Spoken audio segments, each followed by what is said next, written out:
ॐ अज्ञानतिमिरान्धस्य ज्ञानञ्जनशलाकया चक्षुरुन्मिलितं येन तस्मै श्रीगुरुवे नमः। हरे कृष्णा। भगवद गीता अध्याय 4 श्लोक संख्या 37। यथा इंधांसि सम्मिद्धि भस्मसात् कुरुते अर्जुन, ज्ञान अग्नि सर्व कर्माणि भस्मसात् कुरुते। तथा जैसे प्रज्वलित अग्नि ईंधन को भस्म कर देती है, उसी तरह ये अर्जुन ज्ञान रूपी अग्नि भौतिक कर्मों के समस्त फलों को जला डालती है। हम लोग कंटिन्यू कर रहे हैं अपने डिस्कशन को, जो कि ये बता रहा है कि कर्म से ज़्यादा इम्पोर्टेंट है ज्ञान, क्योंकि कर्म अगर बिना ज्ञान के किया जाता है तो वही कर्म कर्म कांड भी बन सकता है, अकर्म भी बन सकता है, विकर्म भी बन सकता है, और ज्ञान आने के बाद वो अकर्म भी बन जाता है। तो इसलिए ज्ञान ज़्यादा महत्वपूर्ण है। और हम डिस्कस कर रहे थे किस प्रकार, इसीलिए भगवान कहते हैं जो इस ज्ञान को बांटता है वो भगवान को सबसे प्रिय है। तो ज्ञान जो है सबसे इम्पोर्टेंट है। और ये ज्ञान क्या करता है, इसमें बताया जा रहा है कि इसे जैसे प्रज्वलित, जैसे अग्नि जलती है तो ईंधन समाप्त हो जाता है, जल जाता है जो उसको जलाता है। उसी तरह अर्जुन ज्ञान रूपी अग्नि भौतिक कर्मों के समस्त फलों को जला देती है।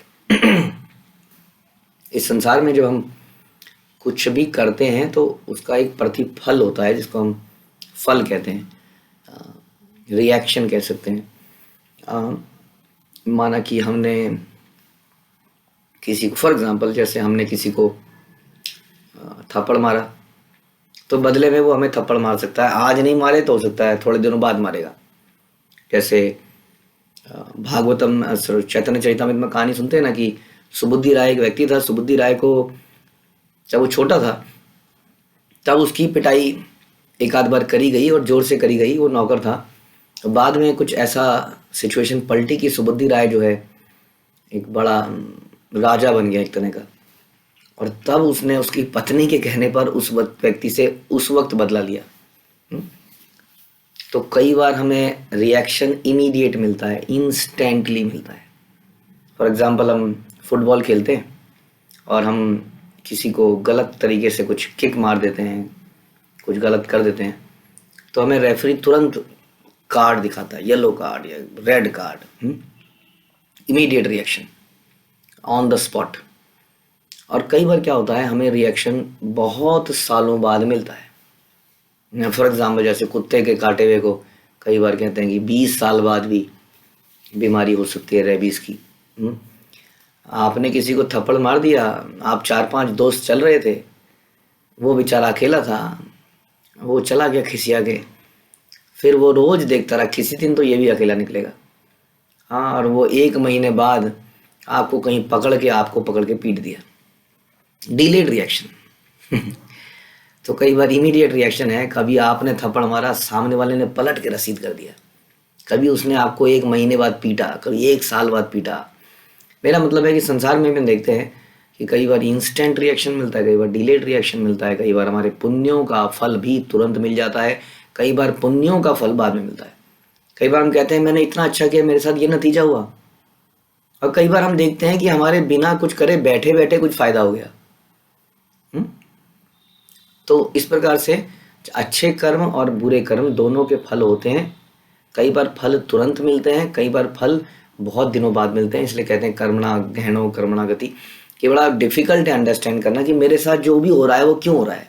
कई बार लोग इसको बहुत लॉजिकली समझने का प्रयास करते हैं, लेकिन ये बड़ा मुश्किल है, क्योंकि जीवात्मा ने अनलिमिटेड जन्म ले लिए हैं और अनलिमिटेड कर्म कर दिए हैं, कि इसलिए कौन से जन्म का कौन सा कर्म सामने आ रहा है हम नहीं जानते हैं। कई बार लोग कहते हैं कि प्रभु जी अगर भगवान लोगों को बता देना कि उसने ऐसे गंदा काम किया था, उसका फल निकल रहा है, तो लोग सुधर नहीं जाएंगे। जिसने नहीं सुधरना है वो फिर भी नहीं सुधरेगा। इसमें समझाना क्या है भगवान का, ये तो बिल्कुल लॉ ऑफ नेचर है। इसमें समझाना ही क्यों है, हमें ये समझना ही होगा कि जो हमारे साथ हो रहा है वो हमारे ही कर्मों का फल है। इसमें समझने वाली बात ही नहीं है कोई वास्तव में, तो उसी से समझ जाना चाहिए। तो यहाँ पर इम्पोर्टेंट चीज़ हम सुन रहे हैं कि यदि हम इस ज्ञान को प्राप्त करते हैं कि हम भगवान के अंश हैं और उनकी सेवा करना हमारा धर्म है, तो इस ज्ञान से, इसकी प्रैक्टिस से क्या समाप्त हो जाता है, ये भौतिक कर्मों के समस्त फल समाप्त हो जाते हैं। ये भौतिक कर्मों के फल अलग अलग लेवल पे होते हैं, जैसे हम कई बार डिस्कस कर चुके हैं। कुछ फल तो अभी बीज रूप में है। आज सवेरे मैंने किसी को गंदा बोला, गलत बोल दिया, उसका बीज मैंने आज बो दिया। वो फल हो सकता है मुझे कल ही मिल जाए, फल हो सकता है 40 साल बाद मिले, मतलब बीज मैंने बो दिया। तो हम बीज बोते जाते हैं। अब आप जानते हैं कि अगर अलग अलग समय पर बीज बोएंगे, एक बीज आज बोया, एक बीज कल बोया, एक बीज परसों बोया, 365 दिनों में 365 बीज बो दिए, तो जो 365वें दिन बीज बोया है वो तो बीज ही बोया है, लेकिन जो 365 दिन पहले बीज बोया था अब वो पौधा बन चुका होगा, और जो 600 दिन पहले बोया होगा अब वो फल हो सकता है देना शुरू कर रहा हो, और जो 900 दिन पहले किया हो सकता है फल भी पक गया हो। तो इस प्रकार से अलग अलग स्टेजेस में हो सकते हैं। बांस के पेड़ को बड़ा होने में पता नहीं कितने साल लग जाते हैं, और हम देखते हैं कि गन्ना जो है साल में 2-3 बार उग जाता है।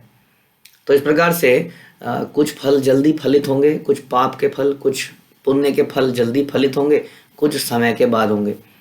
तो यहाँ पर उसका तरीका बताया जा रहा है कि कैसे इन सब से बचा जाए, क्योंकि जब तक कुछ है पॉजिटिव और नेगेटिव फल, तब तक संसार से नहीं जाएंगे, भोग के समाप्त करके जीरो करके ही जाना पड़ेगा।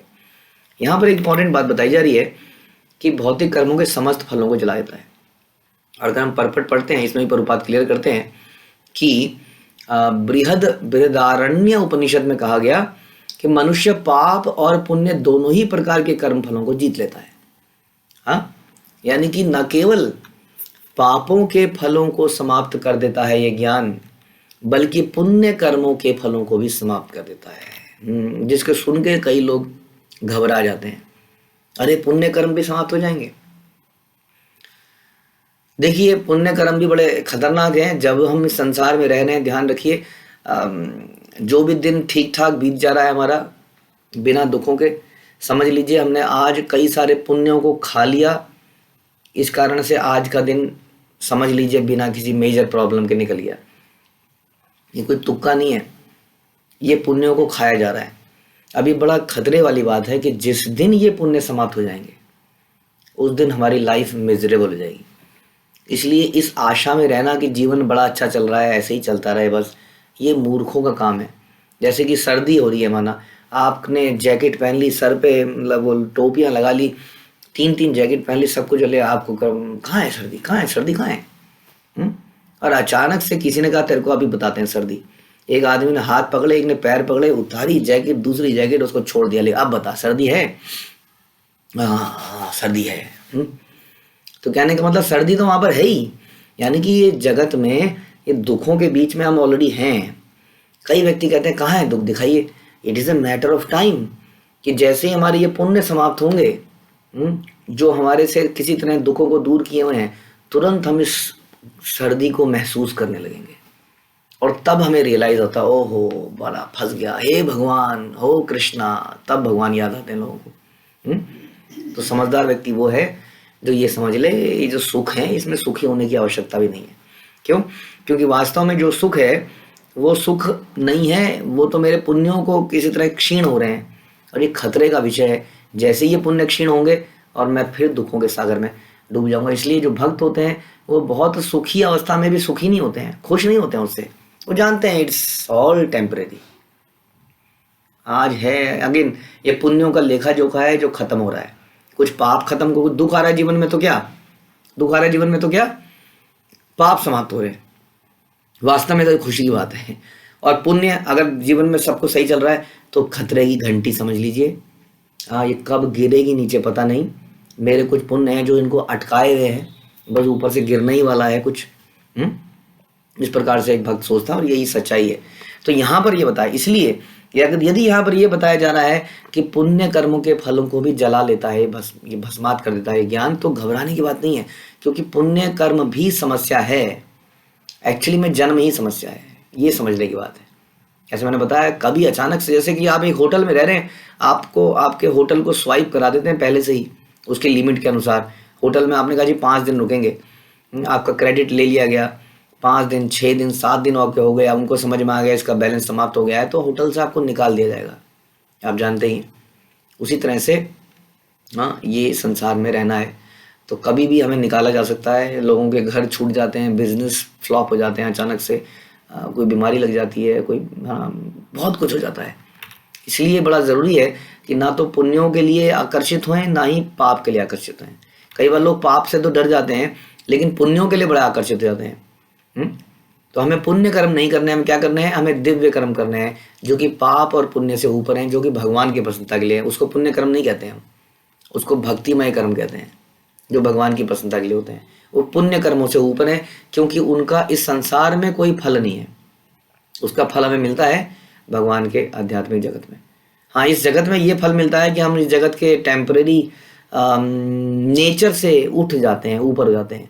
इसलिए संसार के आने वाले पुण्य और पाप के रिएक्शन हमें प्रभावित नहीं करते हैं।